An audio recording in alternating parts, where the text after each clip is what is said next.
안녕하세요. 세종시 수험생 여러분, 반갑습니다. 저는 여러분들과 2024학년도 서울대 수시모집 구술고사를 함께 확인할 소담고등학교 화학교사 고대희입니다. 아마 이 강의를 찾아왔다면 여러분들은 내가 서울대를 갈 수 있는 학생인지 또는 갈 수 있을 학생이라는 믿음을 가지고 이 강의를 찾아왔을 거라는 생각이 들어요. 아주 잘 왔습니다. 여러분들이 화학 쪽으로 특히나 관심 있는 학생들에게 이 강의가 아주 큰 도움이 될 거라고 선생님은 믿어 의심치 않습니다. 자, 그러면 서울대 학생부 종합전형 면접에 대해서 잠깐 살펴보고 화학 문제가 어떻게 나왔는지 출제 의도와 풀이 방법에 대해서 차근차근 살펴봅시다. 서울대 학생부 종합전형은 두 가지 형태로 실시됩니다. 서류 기반 면접과 제시문 활용 면접인데요. 여러분들이 확인하고자 하는 면접은 바로 제시문 활용 면접이죠. 서류 기반 면접과는 다르게 제시문을 기반으로 한 질문이 구성되고요. 이것은 수시나 정시에 모두 들어있는 서류 기반 면접과는 달리 수시에만 일반 전형이라는 이름으로 실시되는 전형입니다. 고등학교 교육과정의 문제 해결 능력 및 사고력을 평가하기 위해서 지원자 1명을 여러 명의 면접관이 면접하는 방식이고요. 15분 내외로 답변하는데 답변 준비 시간을 따로 제공한다는 특징이 있습니다.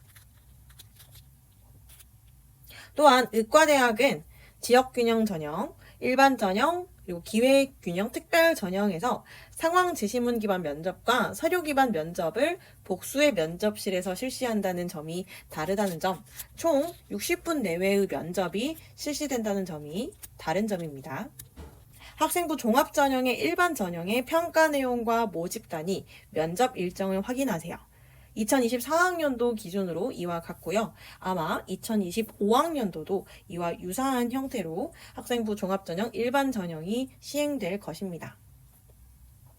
자, 그러면 문항으로 들어가서 각 문항은 어떤 교과 개념이 필요한지, 출제 의도는 무엇인지 파악하면서 함께 해설을 시작해 보도록 할게요. 자, 선생님과 이 시간에는 문항 1과 문항 2 중에서 문항 1을 자세히 살펴볼 예정입니다. 한 문제만 한다고요? 싶지만 아닙니다. 문항 1에만 해도 5개의 문항이 있고요. 그 5개 문항 안에서도 괄호 1, 괄호 2, 괄호 3과 같은 새끼 문항이 들어있기 때문에 전체 문항 수가 상당히 많습니다. 여러분들은 짧은 시간 내에 답변을 하기 위해서 어떤 키워드들을 찾아내야 하는지 이 시간을 통해 빠르게 확인해 볼 수 있을 거예요. 자, 문제 1번. 기본 자료는 주기율표에 대한 내용입니다. 원소를 배열했을 때 비슷한 성질의 원소들이 주기적으로 나타나는 것을 주기율이라고 하며 주기율에 따라 원소들을 배열한 표를 주기율표라 한다. 아래 제시된 주기율표를 참고하여 다음 문제들에 답하시오라는 공통 자료가 제시되어 있는데요.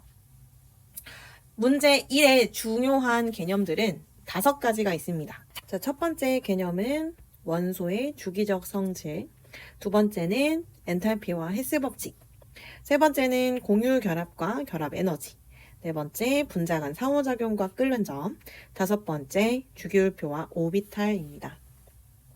자, 그러면 문제 1-1번부터 봅시다. 마그네슘, 칼슘, 바륨은 모두 이족 원소들이다. 각각의 산화물은 산화마그네슘, 산화칼슘, 산화바륨이다. 괄호 1번. 산화마그네슘, 산화칼슘, 산화바륨의 녹는 점을 각각 높은 순서대로 나열하고 그 이유를 설명하세요. 괄호 2번. 알루미늄 양이온, 알루미늄, 마그네슘을 이온화 에너지가 큰 순서대로 나열하고 그 이유를 설명하시오 라고 했습니다. 자, 여기에서 출제 의도는 괄호 1번에선 같은 족 원소의 이온 반지름 차이를 바탕으로 이온 결합 세기를 설명할 수 있는지 평가하고자 합니다. 또한 이온 결합 세기에 영향을 미치는 요인에 대해서 이해하고 있는지 평가하기 위함입니다. 괄호 2번 문제는 등전자 관계인 이온과 원자의 이온화 에너지 차이 및 동일 원소의 순차적 이온화 에너지를 설명할 수 있는지 평가하고자 합니다. 즉, 이온화 에너지에 대한 질문이죠. 자, 어떻게 풀이하면 좋을까요?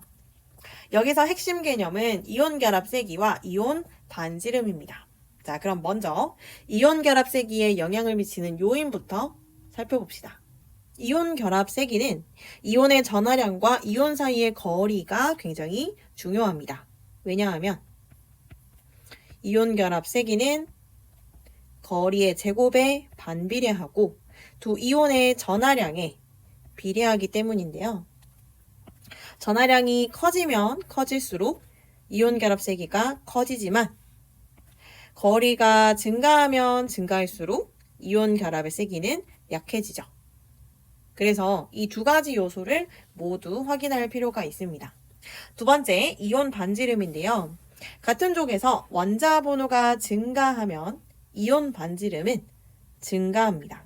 왜냐? 전자 껍질이 증가하기 때문이죠. 하지만 같은 주기에서 원자 번호가 증가할수록 이온 반지름은 감소하죠. 왜냐? 이온이 된다는 건 보통 옥텟 규칙을 만족했을 때를 이야기하고요. 여기 마그네슘과 칼슘, 바륨 역시 옥텟 규칙을 만족한 상태입니다. 옥텟 규칙을 만족한 상태에서 같은 주기라면 전부 다 같은 등전자 배치를 가지고 있는데 원자 번호가 증가할수록 양성자 수가 커지고 유효 핵전하가 증가하기 때문에 이온 반지름이 감소한다. 자, 그러면 해설을 봅시다. 녹는 점은 어떻게 되나요? 두 가지식으로 이야기해야겠죠. 녹는 점은 산화 마그네슘이 가장 크고 산화 칼슘 그리고 산화 바륨 순으로 점점 작아진다 라고 이야기할 수 있겠습니다. 자, 그러면 어떻게 그 이유를 설명하는 것이 좋을까요? 첫 번째, 녹는 점은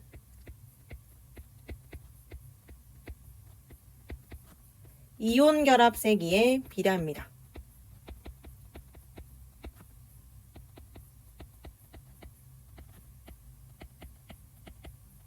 두 번째, 이온 결합 세기는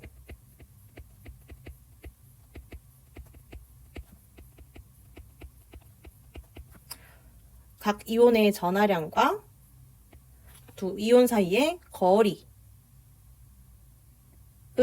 영향을 받습니다. 세 번째, 마그네슘과 칼슘, 바륨 모두 이족 원소이므로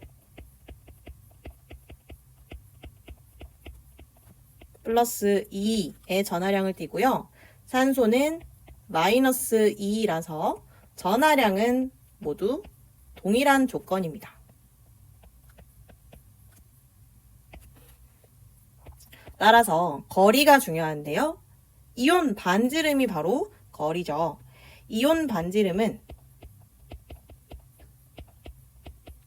같은 쪽에선 원자 번호가 클수록 증가하므로 이온 반지름은 마그네슘보다 칼슘이, 칼슘보다 바륨 이온들이 더 크다라고 볼 수 있고, 따라서 이온 반지름의 반대로 이온 결합 세기는 거리에 반비례하므로 녹는 점은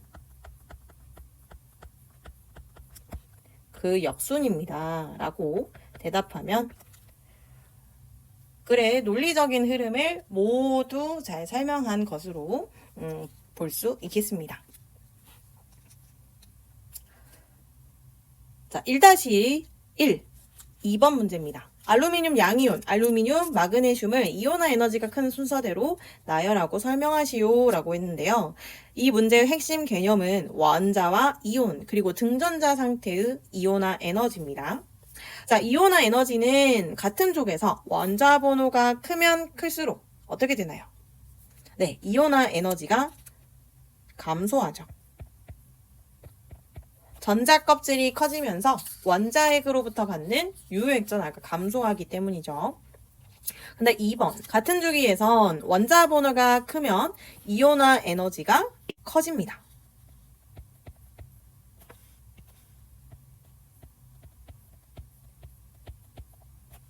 그런데 대체로 크다는 경향이지 무조건 다 큰 건 아니에요. 그쵸? 왜냐? 역전되는 구간이 있거든요. 역전 구간은 2족에서 13족 사이의 구간과 15에서 16족 사이의 구간에서 이온화 에너지가 도리어 역전되는 현상이 나타납니다. 3번 등전자 상태. 전자 배치가 동일한 상태에서는 원자 번호가 크면 클수록 이온화 에너지가 큽니다. 그 이유는 마찬가지로 유효핵전화 때문이죠. 네 번째, 순차적 이온화 에너지인데요. 순차적 이온화 에너지는 전자를 떼어내면 떼어낼수록 점점 더 큰 에너지가 필요하기 때문에 점차 증가합니다. 즉, 첫 번째 전자를 떼는 데 필요한 이온화 에너지보다 두 번째, 세 번째를 뗄수록 점점점 더 큰 에너지가 필요하다는 거죠. 자, 그럼 이 문제에서는 어떻게 답하면 좋을까요? 결론부터 이야기하면 좋겠죠. 이온화 에너지는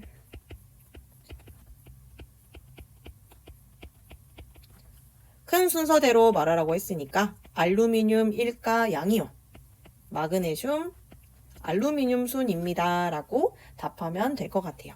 자, 그 이유를 설명해 볼까요? 첫 번째, 같은 주기에서 이온화 에너지는 2족 원소가 13족 원소보다 더 큽니다. 따라서 마그네슘이 알루미늄보다 이온화 에너지가 크다. 2번, 순차적 이온화 에너지는 계속해서 증가하므로 따라서 알루미늄 1가 양이온에서 전자를 떼어내는 것이 알루미늄에서 전자를 떼어내는 것보다 어렵습니다. 3번, 그러면 알루미늄 1가 양이온과 마그네슘을 비교해야겠죠. 이 둘은 등전자 관계입니다. 등전자 관계에선 원자 번호가 클수록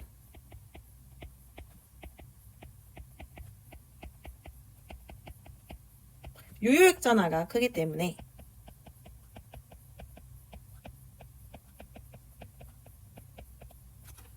이온화 에너지도 큽니다. 즉, 알루미늄 1가 양이온이 마그네슘보다 이온화 에너지가 큽니다.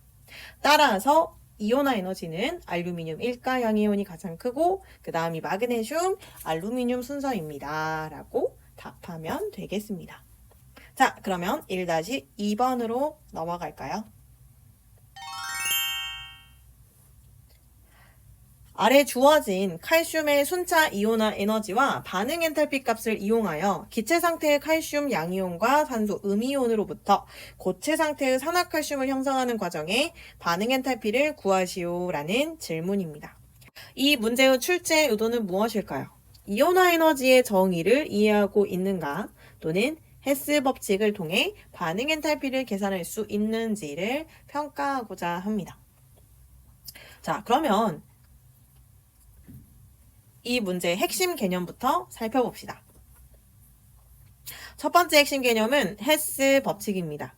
반응물의 종류와 상태, 생성물의 종류와 상태가 동일하면 경로에 관계없이 반응 엔탈피는 일정하다라는 법칙이죠. 이 헤스 법칙을 이용해서 우리가 열화학 반응식을 완성할 건데요. 자, 이온화 에너지라고 했을 때 전자를 하나씩 떼어내는 데 필요한 최소한의 에너지라고 생각한다면 전자 2개를 떼어내는 데는 얼마만큼의 이온화 에너지가 들어갈까요? 바로 제1 이온화 에너지와 제2 이온화 에너지의 합이겠죠. 첫 번째, 두 번째 전자까지 모두 떼어내야 되니까. 자, 그리고 열 화학 반응식을 만들기 위해서 이와 같은 그림을 도식할 수 있겠습니다. 우리가 구하고자 하는 건 칼슘 양이온과 산소 음이온이 산화칼슘이 되는 것이기 때문에 우리가 목표로 하는 것은 이 방향의 엔탈피 변화입니다. 델타 H, 엔탈피 변화를 어떻게 구할 수 있을까요? 델타 H는 마이너스 델타 H1, 마이너스 델타 H2, 플러스 델타 H3로 계산해 볼 수 있는데요. 이 델타 H1, 델타 H2가 각각 무슨 값인지 알아내야겠죠? 첫 번째, 델타 H1은 여기 있습니다. 산소. 자, 델타 H1은 산소가 전자를 두 개 얻는 과정인데요. 아래에 있는 두 개 반응의 역반응이라고 생각하면 되겠죠. 그러면 마이너스 플러스로 부호를 바꿔줍시다. 델타 H1은 이 두 엔탈피 변화량의 합이다. 그 값은 703 kJ/몰에 해당합니다. 델타 H2는요, 칼슘이 전자 두 개를 잃어버리는 반응의 엔탈피 변화량이에요. 그러면 1차와 2차 이온화 에너지 이 두 개의 식으로 계산할 수 있겠네요. 델타 H2는 두 값을 더한 1735 kJ/몰입니다. 그리고 칼슘과 산소가 만나 산화칼슘이 된다. 이 세 번째 식은 델타 H3가 되겠죠.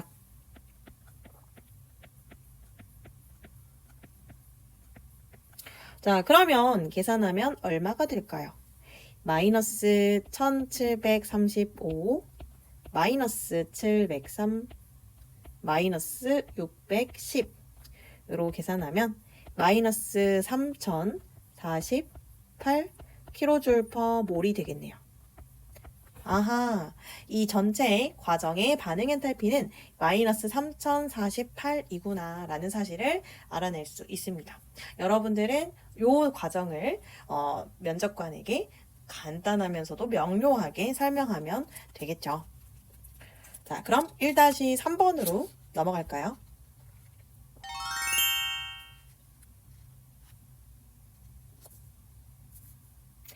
플루오리나 수소를 구성하는 두 원자가 서로 멀리 떨어져 있다가 점점 가까워질 때 두 원자 사이의 결합 에너지 변화를 아래 주어진 정보를 활용하여 설명하시오. 단, 두 원자 사이의 거리가 매우 멀 때, 결합 길이와 같을 때, 0에 가까울 때를 기준으로 서술하시오 라고 했습니다. 이거 우리 공유결합 이야기할 때 많이 봤던 패턴이지 않나요? 자, 이 문항의 출제 의도는 무엇일까요?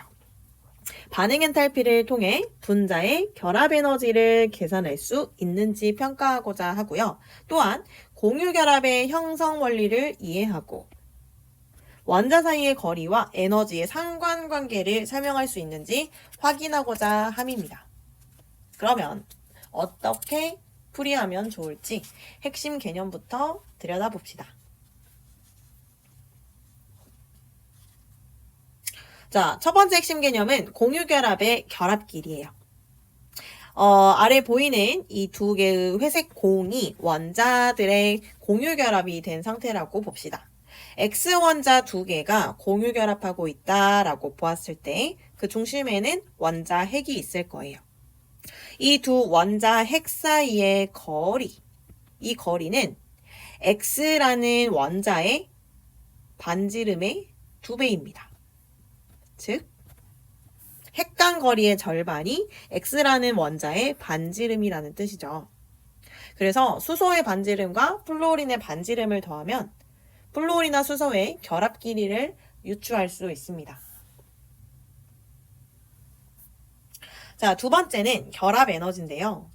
우리가 공유 결합에 따른 원자들의 결합 에너지에 에너지 변화를 그래프와 같이 화학 1 시간에 학습했을 거예요. 또는 통합과학 시간에도 배웠을 겁니다. 자, 원자들이 굉장히 멀리 있는 상태가 여기입니다. 여기서부터 출발해서 거리가 점점 가까워진다라고 합시다.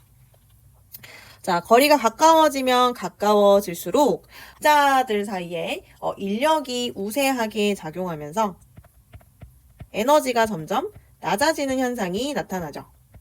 언제까지 에너지가 나타나느냐? 바로 결합 길이에 도달할 때까지인데요. 결합 길이에 도달한 상태는 에너지가 가장 낮은 상태입니다. 그래프상에서 가장 낮은 에너지를 보이는 바로 이 지점에서 결합 길이가 형성되는데요. 이 에너지를 우리는 결합 에너지라고 부릅니다.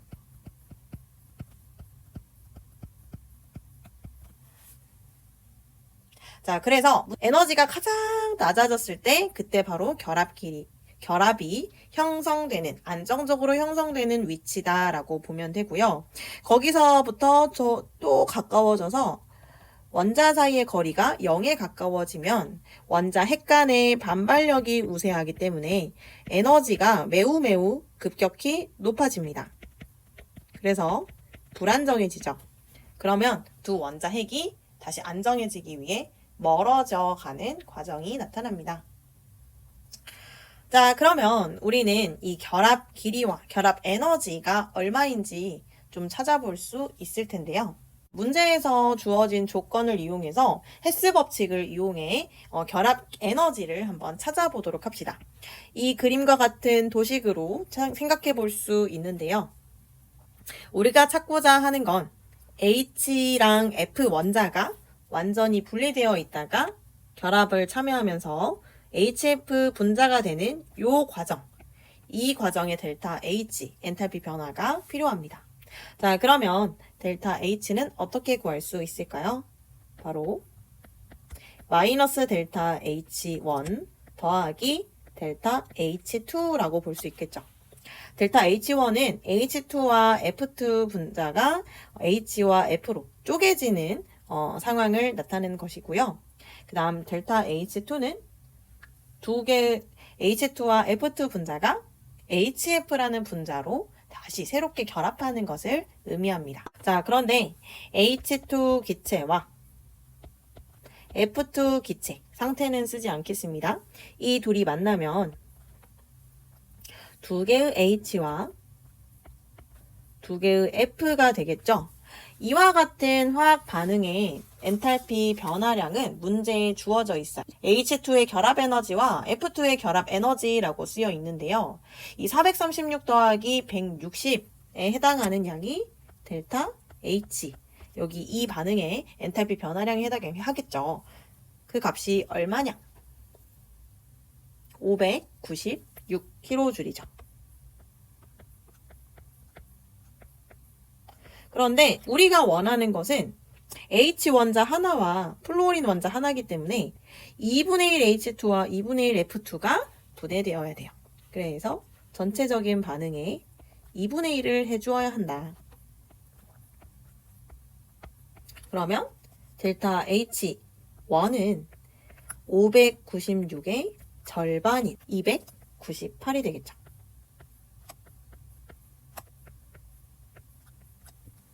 자, 그리고 조건에서 플로린과 수소의 표준 생성 엔탈피는 마이너스 272라고 했기 때문에 델타 H2는 마이너스 272가 그대로 들어가면 됩니다. 그러면 델타 H는 얼마로 계산될까요? 마이너스 298, 마이너스 272, 즉 마이너스 570kJ/몰이다 라고 계산할 수 있겠죠. 네, 그러면 이제 문제로 들어가 볼게요. H2의 결합 길이가 0.76, 즉 H의 반지름은 이것의 절반인 0.38 옴스트롱이라고 찾을 수 있고요. F2의 결합 길이는 1.42 옴스트롱이라고 했으니까 플루오린의 반지름은 이것의 절반인 0.71 옴스트롱이라는 사실을 알 수 있습니다. 자, 그러면 H와 F의 공유 결합에서 그 결합 길이는 2를 더한 1.09라는 사실을 알아낼 수 있겠네요. 결합 길이 1.0609 옴스트롱. 그리고 앞에서 결합 에너지는 마이너스 570 kJ/몰이라고 확인했었죠. 자, 그러면 이와 같은 그래프를 그려낼 수 있습니다. 원자들이 상당히 멀리 떨어져 있을 땐 에너지가 0에 가까웠으나 점점 원자들 간 거리가 가까워지면 가까워질수록 인력이 우세해져서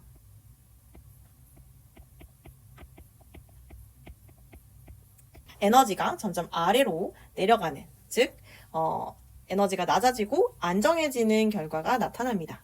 언제까지 나타나느냐? 두 결합 길이가 1.09 옴스트롱에 도달할 때까지. 이때 에너지는 최저억 값을 갖게 되고 이때 결합이 형성됩니다. HF의 결합 에너지는 570입니다. 여기서 원자 핵 간의 거리가 더더욱 가까워져서 0에 수렴하면 할수록 원자 핵 간의 반발력이 우세하기 때문에 에너지가 급격히 증가하여 매우 불안정해진다 라고 서술하면 되겠죠. 좋습니다. 자, 그러면 1-4번 문제로 넘어갑니다.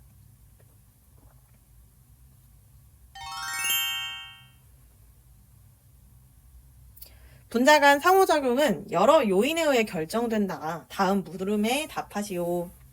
1번 염소, 브로민, 아이오딘을 끓는 점이 높은 순서대로 나열하고 그 이유를 설명하시오. 2번 다음 두 화합물은 모두 동일한 C2H2Cl2의 분자식을 가지며 두 염소 원자의 배열 상태에 따라 화합물 A와 화합물 B로 구분된다. 이때 두 화합물의 끓는 점을 비교하고 그 이유를 설명하시오. 자, 이 문제의 출제 의도는 무엇일까요? 분자 사이에 작용하는 힘의 종류와 그 원리를 파악하고 있는지를 확인하기 위함입니다. 여러분들이 알고 있는 분자 간의 힘, 즉 분자 간의 상호작용은 무엇이 있는지 핵심 개념 체크해서 확인합시다. 자, 분자 간 상호작용은 총 3가지로 구분할 수 있는데요. 첫 번째, 분산력. 이것은 분자량에 의한 무극성 분자, 극성 분자 할 것 없이 분자량에 따라서 증가하거나 감소하는 힘입니다. 분자량이 크면 클수록 분산력이 크고 표면적이 크면 클수록 분산력이 크죠. 두 번째 힘은 쌍극자 힘입니다. 이것은 극성 분자 사이에서 나타나는 힘이죠. 무극성 분자에서는 나타나지 않아요. 세 번째는 수소 결합인데요. FON과 결합한 수소가 다른 분자의 수소와 만들어내는 결합을 우리가 수소 결합이라고 합니다. 아니죠. 다른 분자에 있는 FON과 같은 전기 음성도가 큰 원자.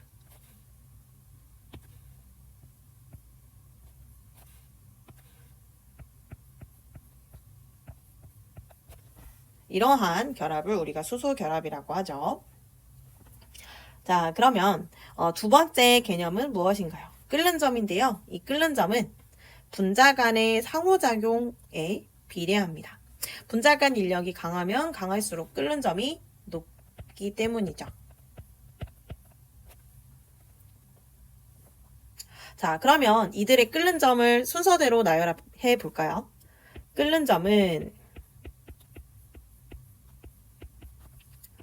아이오딘이 가장 높고 브로민, 플로린이 순서대로 낮아진다라고 할 수 있는데요.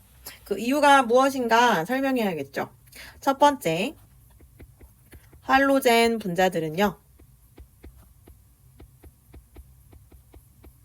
현재 모두 무극성 분자입니다.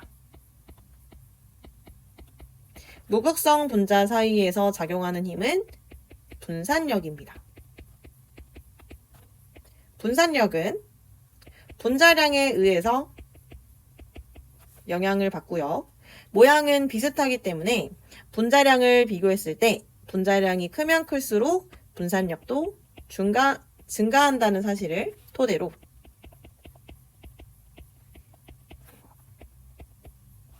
분자량이 큰 순서대로 확인하자면 I2, Br2, F2이기 때문에 끓는 점은 아이오딘이 가장 크고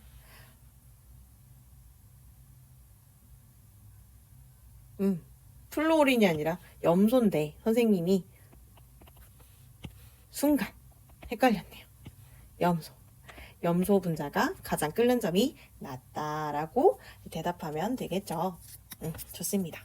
자, 드디어 마지막 1-5번입니다. 아니네요. 1-4번, 2번 문제가 있네요. 다음 두 화합물은 모두 동일한 C2H2Cl2다라고 했는데요. 이 화합물 A와 B의 차이점에 대해서 좀 주목해야 하는 문제입니다. 자, 분자 간 상호작용 중에서 분산력과 쌍극자 힘, 그리고 수소결합에 해당하는 것이 있는지를 찾아봐야겠네요. 그럼 분자의 극성 유무에 따라서 달라질 것 같은데, 이 무극성 분자란 어떻게 생겼느냐? 바로 쌍극자 모멘트가 0인 분자죠. 극성 공유 결합이 존재할 수 있습니다. 하지만 그것이 대칭적으로 서로 상쇄하기 때문에 결론적으로는 쌍극자 모멘트가 0이 되는 분자입니다. 반면에 극성 분자는 쌍극자 모멘트가 0이 아닌 분자죠.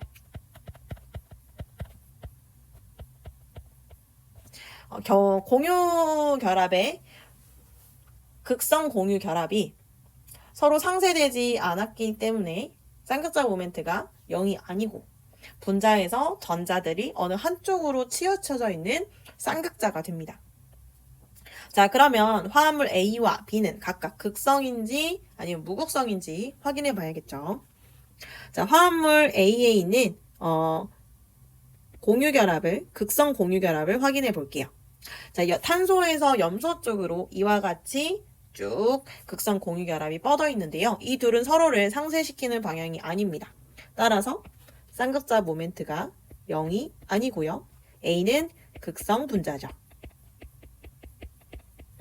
반면에 화합물 B는 극성 공유결합이 서로 완벽한 반대 방향으로서 서로가 서로를 상쇄시키고 있어요. 그러다 보니 쌍극자 모멘트가 0인 무극성 분자가 되었습니다.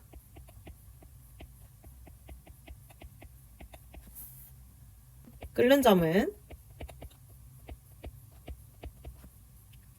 화합물 A가 B보다 크다 라고 이야기하고요. 그 이유를 물어봅시다. 첫 번째, 분자 간 상호작용은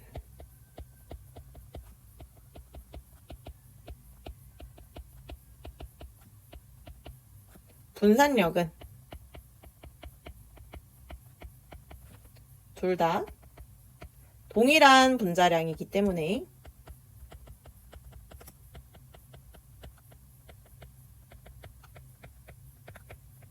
큰 차이가 없다. 대신 A는 극성 분자이고 B는 무극성 분자다. 따라서 A는 쌍극자 힘을 가지고 있기 때문에 전자 간의 힘이 B보다 더 강하다. 따라서 끓는 점은 A가 B보다 크다 라고 설명할 수 있겠네요.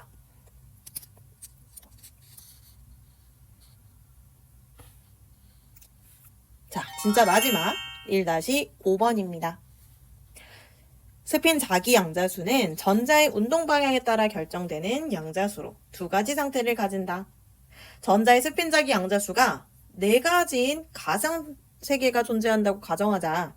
이때 다음 물음에 답하시오. 단, 원소의 원자 번호, 오비탈, 합자의 전하량과 질량 등 다른 모든 조건들은 현실 세계와 동일하고, 또한 이 가상 세계에서도 싸움 원리, 파울리 베타 원리, 훈트 규칙은 모두 적용된다라는 질문입니다. 1번. 가상 세계에서 플루오린의 전자 배치를 기술하시오. 2번. 가상 세계에서 주기율표가 어떻게 구성될지 현실 세계에서의 주기율표와 비교하여 각 원소가 배치되는 족과 주기의 관점에서 설명하시오. 단 원자 번호 20번까지만. 3번. 가상 세계에서 수소부터 네온까지의 원소에 대해 1차 이온화 에너지 경향성이 어떻게 변화할지 현실 세계와 비교하여 설명하시오입니다. 자, 여기에 출제 의도는요, 바로 전자 배치 규칙인데요. 여러분들이 다양한 원소의 전자 배치를 전자 배치 규칙에 따라서 설명할 수 있는지, 주기율표의 구성이 전자 배치와 어떠한 관련이 있는지 이해하고 있는가를 확인하고자 하는 문제입니다. 자, 그러면 핵심 개념을 찬찬히 살펴봅시다. 첫 번째 문제의 핵심 개념은 파울리 베타 원리입니다. 한 원자 내에서 네 양자수가 모두 동일한 전자는 존재하지 않습니다. 특히 앞에 N, L, ML 양자수가 동일하다 하더라도 MS가 동일하지 않으면 존재할 수 있는 상황이기 때문에 플러스 2분의 1과 마이너스 2분의 1인 두 개의 스핀 자기 양자수로 인해 한 오비탈에는 두 개의 전자가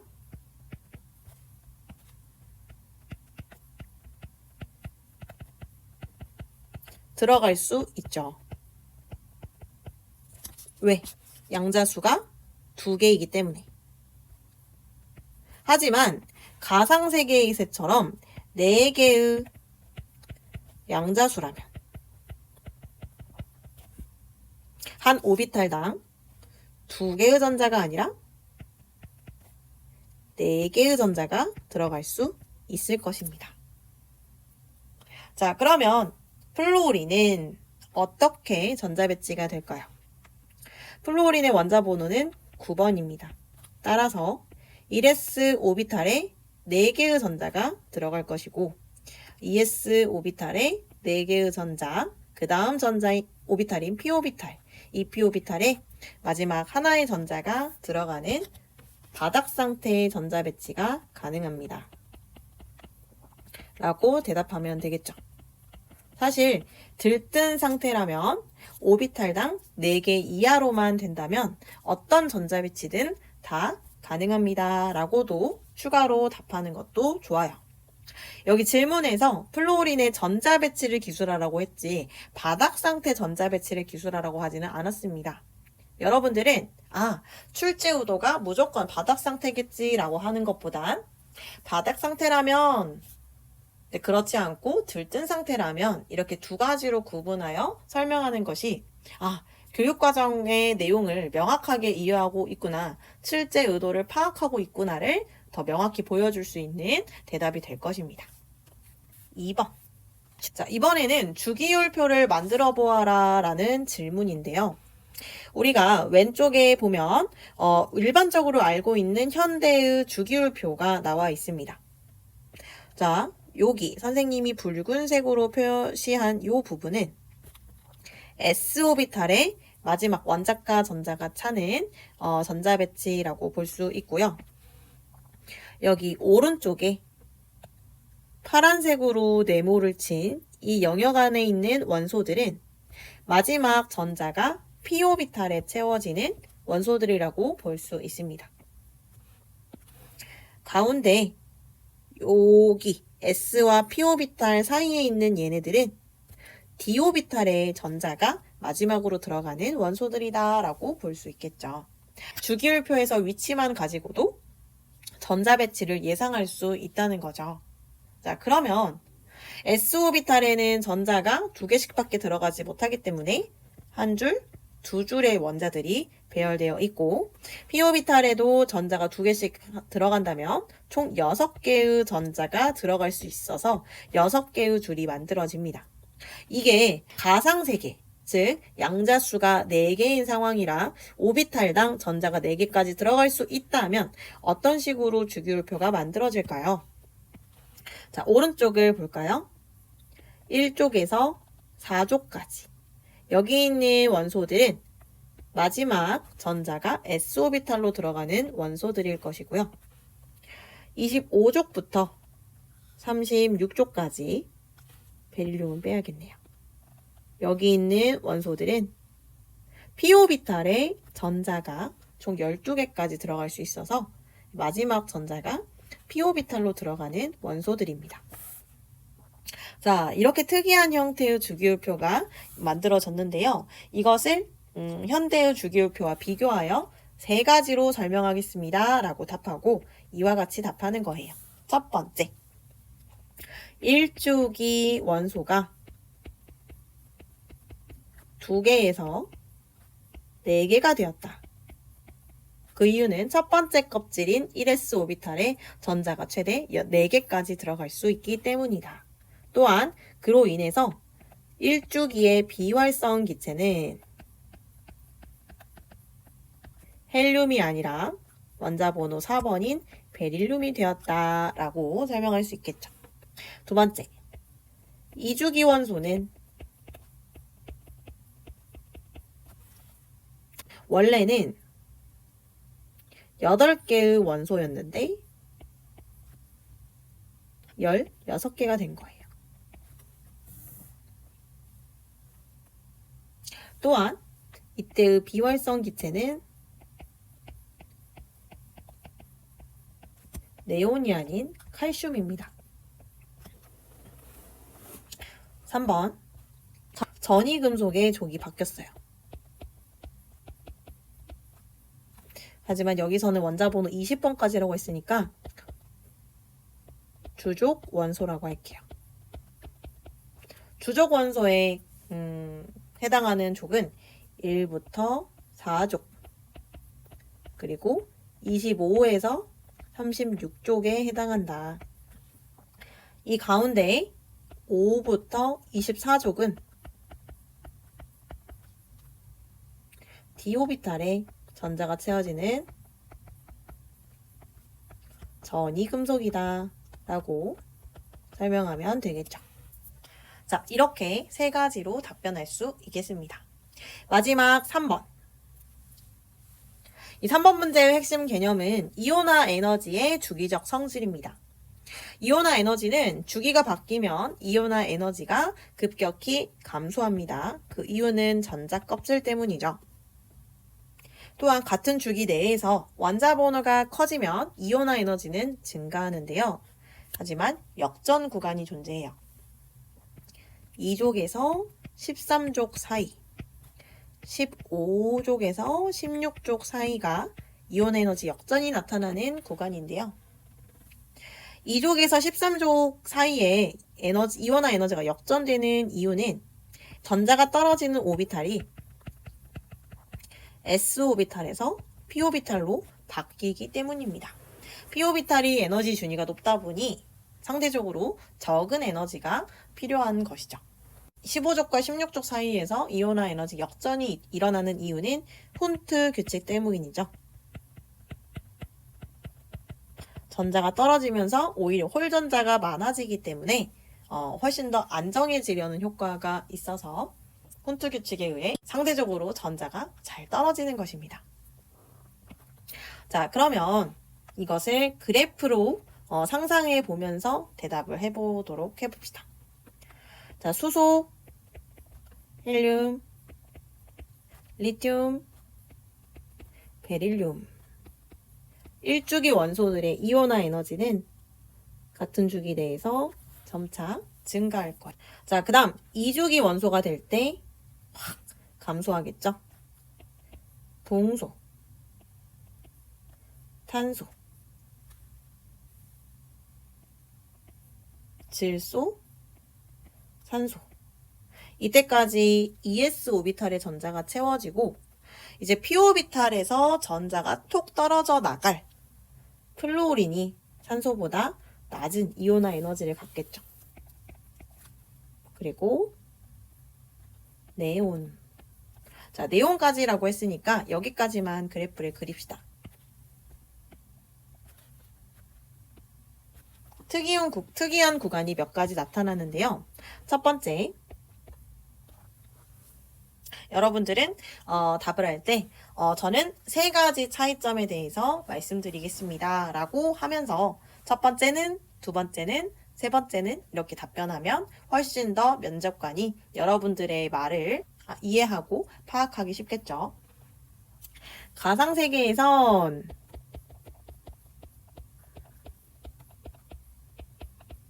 이온화 에너지가 가장 큰 것은 비활성 기체가 된 베릴륨입니다. 원래는 헬륨이었는데 베릴륨이 되었죠. 두 번째, 베릴륨에 비해 붕소의 이온화 에너지가 매우 작음. 그 이유는 전자 껍질이 바뀌었기 때문이죠. 세 번째, 산소보다 플로린의 이온화 에너지가 작음. 산소까지는 ES 오비탈의 전자가 떨어지는 반면 플로린은 EP 오비탈의 전자가 떨어질 것이기 때문에 더 작은 이온화 에너지가 필요하다라고 답변하면 될 것입니다. 자, 여기까지 면접에서 나오는 1번 문항의 모든 문제들을 살펴봤습니다. 마지막으로 선생님이 여러분들에게 전하고 싶은 팁이 있는데요. 바로 이 네 가지입니다. 첫 번째, 키워드 찾기. 처음부터 문장으로 생각하면 구상하기 어려워요. 여러분들에게 주어진 시간은 그다지 길지 않습니다. 따라서 중심 키워드를 찾아놓고 이를 중심으로 문장을 구성하는 것, 연습을 하는 것이 필요합니다. 두 번째, 답변은 반드시 주관식으로 하세요. 발문에서 물어보는 가장 중요한 답변을 먼저 말하세요. 세 번째 팁은 자신감입니다. 면접은 자신감 싸움이에요. 밝은 표정과 큰 목소리 그리고 편안하게 느껴질 수 있는 자세로 면접에 임한다면 면접관들도 여러분들에게 매우 좋은 인상을 받을 것입니다. 네 번째, 교과서 정독. 여러분들이 사용하는 정확한 표현이 면접관들에게는 교육과정에 대한 개념을 정확하고 제대로 이해하고 있다라는 느낌을 줄 거예요. 자, 여기까지 데이쌤의 기출만점 성공전략 대기만성 명품화학 강의였습니다. 여러분들에게 항상 좋은 결과만 있기를 바라면서 응원하는 마음으로 이 시간 마치도록 하겠습니다. 수고하셨습니다.